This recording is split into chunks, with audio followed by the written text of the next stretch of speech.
ang presyo ng bilihin at marami na rin ang lumulutang sa baha.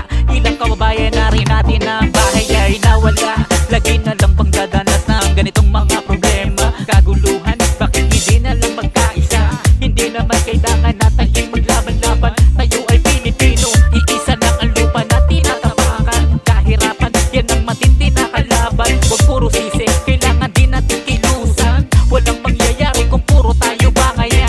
Dahil pare-parehas lang tayong mahihirapan. Paano gagaan kung puro tayo siraan? Bawat Pilipino ay merong karapatan. Bakit hindi na lang magkaisa? Kahirapan ay tapakan. Kahit anong pagsubok, huwag kang susuko kaibigan. Magkakaisa ang dapat natin na kailangan. Tayo ay Pilipino, ito ang ating bayang sinilangan. Sabay-sabay natin labanan ang kahirapan. Sa mga pagkakadapa kailangan nating tatagan.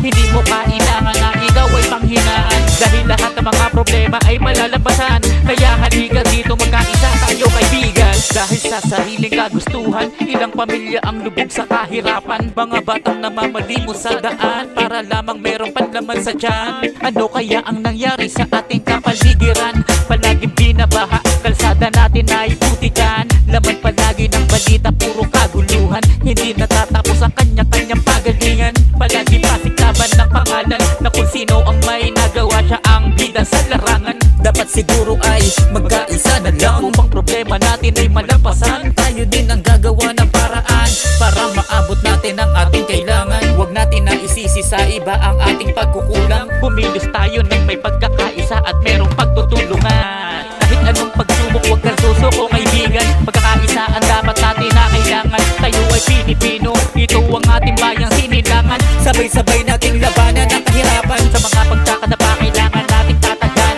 Hindi mo kailangan na ikaw ay panghinaan. Dahil lahat ng mga problema ay malalampasan. Kaya halika dito magkaisa tayo kaibigan. Kahit anong pagsubok, huwag kang susuko kaibigan. Pagkakaisa ang dapat natin na kailangan. Tayo ay Pilipino, ito ang ating bayang sinilangan. Sabay-sabay